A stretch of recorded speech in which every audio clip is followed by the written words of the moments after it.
All right, so week 15 waivers they're getting slim. Every week it's slimmed down. It's less names, less impacting players for the most part. Now, there are some players that might be available in your league that shouldn't be.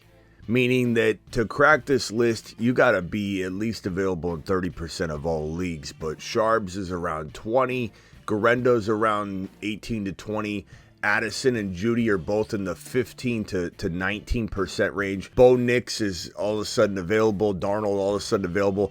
These guys might not help you in every league. And I get that. And I get that some people will say, but Smitty, I don't understand. In my league, it doesn't, these guys aren't available in my league, Smitty. I don't know why we're talking about them. But look, the bottom line is this. Just look down the list. Go down the list a little further if you can't be helped by the big names. But I'm going to talk about the big names because some of you will win leagues based on these guys being available. The Fantasy Football Show begins right now. All right, so week number 15. I can't believe we're already at week 15. It's crazy that we're here, but we're here.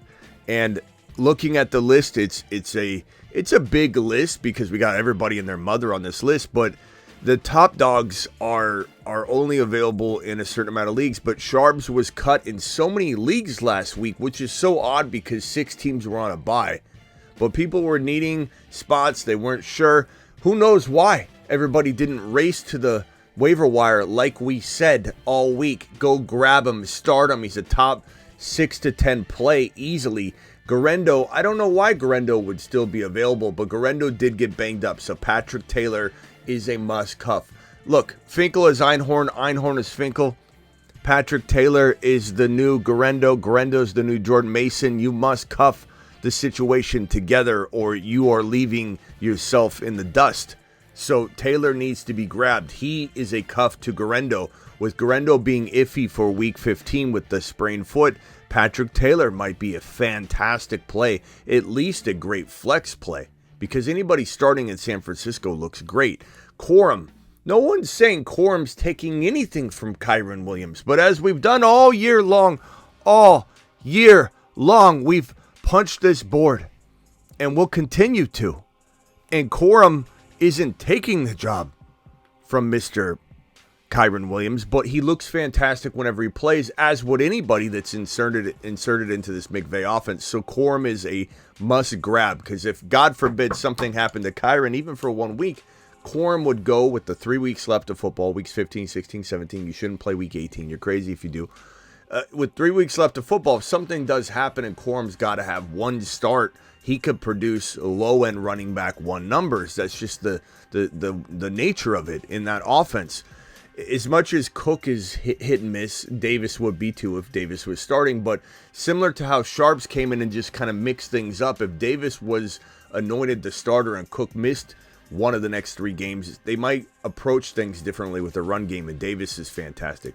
Braylon Allen fell to the wayside. It is what it is. It is what it is. The Jets suck. Tucker is interesting if Bucky can't get healthy and get that back going. Vidal, a nice option. Jalen Wright could be used in the final couple weeks just to see what he's capable of doing, so they need to figure out if they need to draft a running back at all, because you know how Miami Mike is. Bigsby's certainly in the mix again. Benson, if anything happened to Connor for the last 3 weeks, he would be a very, very good grab. McCormick's looking decent. Warren's obviously good. Algier, plug and play. It's decent. Gus.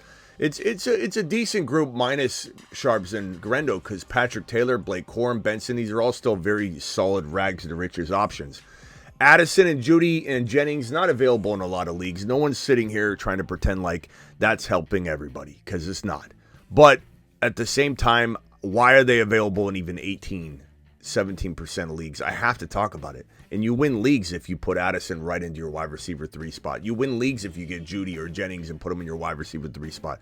Thielen, I admit I was wrong on Thielen. Only 3 weeks left. I'm not going to argue with the old man if he says, I got 3 games left in me. No way I'm excited about his future, but 3 weeks left. He's catching tons of footballs.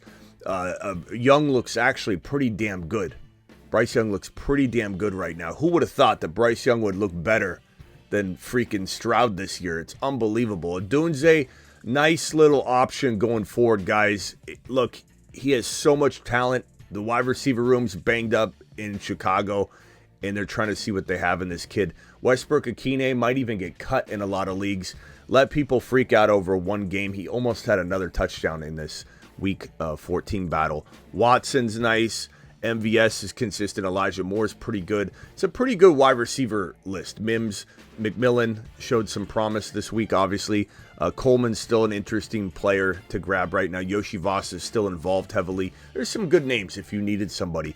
Bo Nix and Darnold are surprisingly available in a ton of leagues right now. I don't understand that, but if you need a quarterback, look, Darnold and the Vikings offense is on fire right now. So definitely love Nix, Darnold, AR5, even Russell Wilson's nice. The tight end situation over here, Disley's injured now.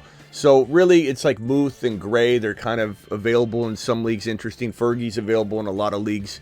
I would say Juwan Johnson's the most interesting with the vacancy of available targets, the targets that are just sitting there for the taking. Taysom's out for the year. They want to throw the ball to Johnson. Johnson's always been pretty good. He's a decent grab right now. This is the waiver board. It's short. It's sweet. There's not a lot to go over. Understand that you can win leagues off waivers still in the right situation. Some of you, it'll barely help you. You might need some of the services of these guys. You might not. But it's always nice to play defense. And if anything, don't cut one of these big name players that we're talking about, the bigger name players, because you might open the door to getting beat because you release somebody's services. Like, hey, I'm just going to go rogue at tight end or at quarterback, and I'm going to drop Darnold or drop Nix and just roll with the other or whatever. Now you're giving somebody an opportunity to potentially have a Nix or Darnold help save them. Or, hey, Smitty, I don't think I need, Benson anymore or Corum anymore or whatever. And then you release a player to the wild, and then somebody's going to knock you off because you ended up cutting a decent asset. Also, make sure you comb through the drop players every single week. Somebody drops somebody in some league somewhere that you're related to, and you didn't check the drop list because somebody wasn't thinking. And they did what I just described. They dropped, somebody that could help you that maybe doesn't help them. Always look over, especially once waivers process. So they process tonight in pretty much everyone's league. It's even more important to look at, it's important to look at who was dropped last week because sometimes people don't look at who dropped who on Sunday. But once waivers process on Tuesday evening tonight at around midnight in most leagues or 10 p.m. West Coast time, whenever your leagues process waivers, comb through the players that were dropped and make sure there isn't somebody sitting there that can help you that you didn't know was there, and Steve from accounting is going to walk in and just meander on in and pick them up and win a league. I'll see you all later. Appreciate you all. From the FantasyFootballShow.com studios, it's the Fantasy Football Show.